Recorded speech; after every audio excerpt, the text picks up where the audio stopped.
2017, I went to my first Super Bowl. Patriots, Falcons. Oh, man. Dog. Yeah. It's halftime. It's 28-3.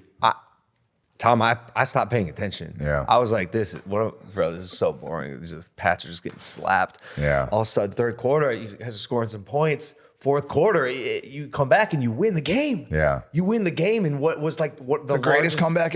One of the greatest comebacks ever, and definitely in Super Bowl history. Yeah. It was insane. Yeah. What do you say to your teammates when you're in the locker room at halftime, down 25? Yeah. We were Bill, when we left the locker room going into the second half, and there were some positive things we did in the first half, and we were on the field a lot offensively, so we knew their defense was a little tired. We just didn't execute well to score the points, and those guys were playing really good.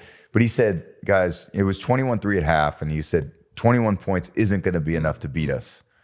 And then they scored a touchdown in the third quarter. It was 28-3, and I was like, 28 might be enough, you know? And I thought, like, man, don't go fight your ass off. Like, you may lose this game, but you ain't going down like a little bitch. Like, go to the end. Like, and I would just say to him, come on, one score. We just need one. And we drove the ball down and we scored. It was 28-9. And there was a little momentum. And our defense found a little spark, and they made us stop. Then they punted the ball back to us. We went down the field again, kicked a field goal, 28-12. And I was like, 2-score game. Come on, D, we just got to make a play. And Dante Hightower strips Matt Ryan. We score again, get the 2-point, 28-20. Now it's a 1-score game. It happens. And I think the point of that too is, like, you just talk about the Shedeur Sanders, 5th round. Like, what do you do when you're down 28-3? You take advantage of whatever opportunity you get. And if we got one drive, we were going to try to take advantage of it. And I felt like my whole career was that way. Like, I always felt like I was behind trying to catch up to other people. And so maybe it wasn't anything new to me, because I was like, I'm always trying to fight from behind. I was 199. I was the 7th quarterback when I started at Michigan. I was the backup quarterback in high school on my freshman team that didn't win a game. Like, I was a late bloomer. So I just bloomed a little late in that Super Bowl too. By the way, for the first 40 minutes of the game, I didn't play great, but because we fought and because we overcame the adversity, it ended up being what could have been the worst game of my career and one of the worst blowouts in the history of the NFL, ended up being one of the best games of my career. So history. Yeah, man, when you're down, like, that's a great opportunity to come back. And I had a sports psychologist that I referred to earlier. His name was Greg Harden. Greg passed away this last year. And he had a big impact on me personally in college and kind of reframed my mindset about competing.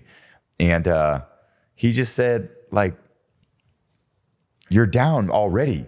Like, it's 2 minutes left in the game. You're already going to lose. Go do something about it. Yeah. And then the next day, everyone's going to be talking about the comeback. And it's like, wow. So then I started looking at all those times where we're losing in the game as an opportunity. It was like, man, I couldn't come back if I wasn't behind.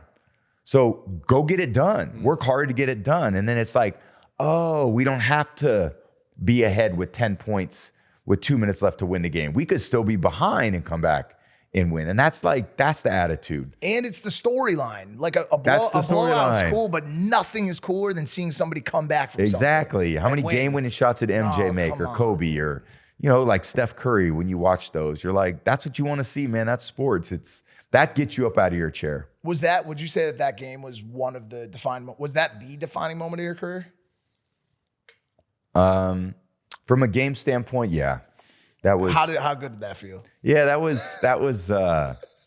was pretty crazy. Like, even still thinking about it, it's just 28-3, and basically everything had to go right, and we found a way to make it happen, and everything did go right. And I just remember after the game, I was exhausted. I took a pretty big shot on our last drive. I got hit in the head pretty good. Ooh.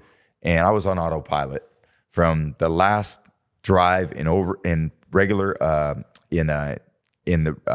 fourth quarter and in overtime. Like, there were 2 drives were really foggy. And I remember after that game, I was just exhausted and probably didn't understand what exactly happened. Because look, you're in the moment. You're not seeing it from the fans' perspective. You're seeing it from your perspective. And then it takes you a little while to decompress in the game. And then when you watch it, you're like, holy shit. How did I do that? How did we make that play? Or how did he make that stop? Wait, this happened? It all kind of comes back to life for you. Hey guys, if you like that clip, hit the subscribe button. And if you want to see more zany clips, click the video right here.